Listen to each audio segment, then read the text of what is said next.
Good morning guys. જો સવારના 6 વાગ્યા છે અને હું બાલ્કનીમાં આવીને ઊભી છું ને જો ચારે બાજુ ધુમ્મસ છે, કાંઈ દેખાતું જ નથી। પછી હું નાહી ધોઈને મેં મારું રૂટીન કામ ચાલુ કર્યું। આજે મેથીનું ભાજી અને રીંગણનું શાક બનાવવાનું હતું। ફટાફટ મેં શાક સમાર્યું, શાક ધોઈને ફટાફટ મેં વઘાર કરવા મૂકી દીધો ને બીજી બાજુ રોટલીનો લોટ પણ બાંધી દીધો હતો। તો એક બાજુ શાક બનતું હતું, બીજી બાજુ મેં રોટલી બનાવવાની તૈયારી ચાલુ કરી। રોટલી બનાવી દીધી। પેલી રોટલી મેં ગાયની કાઢી અને પછી ફટાફટ રોટલીઓ બનાવીને થપ્પો કરીને ઠંડી કરવા મૂકી દીધી। અને મેં વિચાર્યું કે ભાજી રીંગણનું શાક છે તો એની જોડે રોટલા વધારે સારા લાગે, તો મેં રોટલા બનાવ્યા। તો 3 રોટલા બનાવ્યા ને પછી ઘી ચોપડીને એ પણ ઠંડા કરવા મૂકી દીધા અને શાક બધા 3 ડબ્બામાં ભરી દીધું, રોટલીઓ ઠંડી કરીને ડબ્બામાં ભરીને મૂકી દીધી। પરી અને ક્રિશી બંનેને આજે ઉઠાડ્યા વગર જાતે જ ઉઠી ગયા। ઉઠીને એ લોકોએ સરસ ચા નાસ્તો કર્યો અને નાહી ધોઈ લીધું અને કહેવા માંડ્યા કે લાઈ મમ્મી તે પણ મોઢું ધોયું છે તો હું તને ક્રીમ લગાવી આપું। શાબાશ બેટા, બહુત બઢિયા મુન્ના। તો એને મારા મોઢા પર ચારે બાજુ ડોટ કર્યા અને પછી એના હાથથી ક્રીમ લગાવતી હતી। મેં કહ્યું કે લાઈ હું પણ તને લગાવી આપું, તો કે મમ્મી પહેલા હું તને ક્રીમ લગાવી આપું ને પછી તને હું માથું ઓળીને તૈયાર પણ કરું। અને કોની આવી છોકરી હોય છે જે મમ્મીને આટલી હેલ્પ કરાવે છે, એ પણ કોક જ દિવસ। અને આજે મને બહુ ગમ્યું કે એને આજે આવું સારું કાર્ય કર્યું અને મને કહેવા માંડી એટલે તારા હાથ પણ બહુ ફાટી ગયા છે, તારા હાથ પર લગાવી આપું। મેં કહ્યું કે મારો વારો, હું પણ તને તૈયાર કરી દઉં। તો ફટાફટ મેં એનું માથું ઓળ્યું અને તૈયાર કરી। તો એ ભાઈ આમથી તેમ ભાગતી હતી તો ક્રિશી હાથમાં આવી ગયો। તો ક્રિશીને કહ્યું લાઈ હવે હું તને માથું ઓળી આપું, તો કે ના મમ્મી પહેલાં પરીનું માથું ઓર। મેં કહ્યું કે હવે તું હાથમાં આવી ગયો છે તો ઓરી જ દે। તો એને માથું ઓરાયો, ત્યાર પછી પરીને મેં બેસાડી, પરીએ પણ માથું ઓર્યું। અને એ લોકોને ભૂખ લાગી તો કહેવા મળે મને કંઈક ખાવા આપતો, મેં મમરા આપ્યા, બંને જણ ઝઘડતા હતા।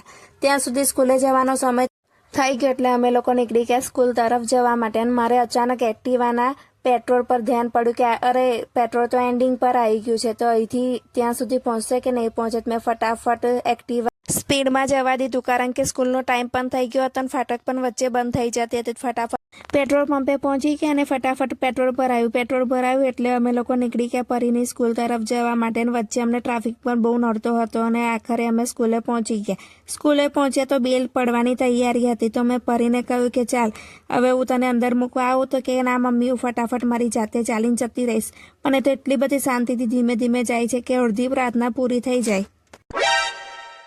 પરી અંદર ક્લાસમાં ના જાય ત્યાં સુધી હું ત્યાં બહાર ગેટ આગળ જ ઊભી રહું। એ ક્લાસમાં પહોંચે પછી જ હું ક્રિશીને મૂકવા જાઉં। તો હજુ થોડો સમય હતો એટલે હું ત્યાં બાકડે બેઠી અને ક્રિશીને વાતો કરતા ક્રિશીની સ્કૂલનો સમય થઈ ગયો એટલે હું પછી એક્ટિવા લઈને બીજી તરફ ગઈ અને ક્રિશીને મૂકવા સ્કૂલે ગઈ। તો એ મને કહેવા માંડ્યો કે મમ્મી તું અહીંયા ઓટલા પર બેસી રહે છે, ક્યાંય જતી નહીં। તો મેં કહ્યું આ તો તારું રોજનું છે।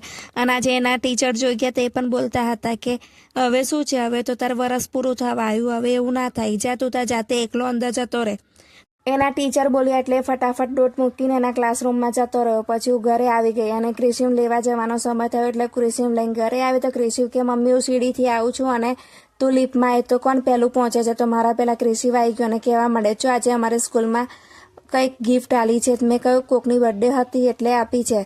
તો કે ના મમ્મી આ મને એકલાને જ આપી છે। મેં કહ્યું તે સારું કંઈક કામ કર્યું હશે એટલે આપી। તો કે હા મમ્મીને એને મેં કહ્યું ચાલ ચા નાસ્તો કર। તો એને એકદમ યાદ આવ્યું કે પરીની સાયકલ લાવીને અંદર સંતાડીને મૂકી છે।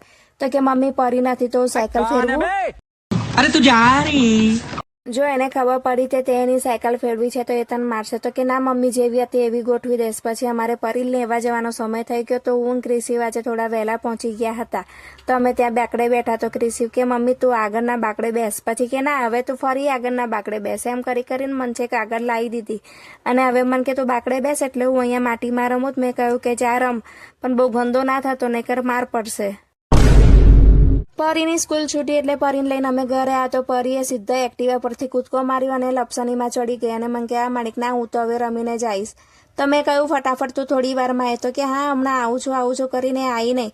અને એ અને ક્રિશી બંને જો રમતા હતા। પછી મેં ઉપરથી બૂમ પાડી કે હવે તું નહીં આવ તો હું ઘરનો દરવાજો અંદરથી વાંખી દઈશ અને તને અંદર આ ઘરમાં નહીં આવવા દઉં। તો એ વહી ફટાફટ ડોટ મૂકીને ઉપર આવીને એની પાછળ ક્રિશી પણ આવ્યો અને એ લોકોએ ચા નાસ્તો કર્યો અને મેં થોડું એ લોકોને જમવાનું પણ જમાડી દીધું।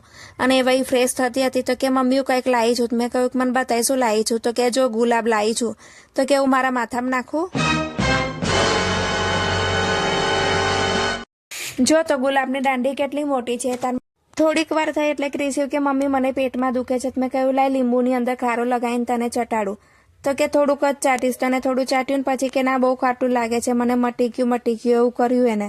અને પછી કહેવા માંડ્યો કે મમ્મી મને પેટમાં દુખે છે ને મને પેટમાં ગડબડ જેવું થાય છે. પછી મેં એને દવા આપી અને એને કહ્યું કે હવે તું શાંતિથી અહીંયા બેસી જા અને ટીવી જો અને કંઈક આડું અવડું ના ખાતો, ખાલી દહીં અને ખીચડી ખાજે. તો કે સારું. જમવાનું બની જ જતા અમે લોકોએ જમી લીધું અને અમારો આજનો દિવસ આમ જ પૂરો થયો. તો મિત્રો, તમને આજનો અમારો વ્લોગ કેવો લાગ્યો એ મને અવશ્ય જણાવજો. અને હા મિત્રો, આવજો. Good night.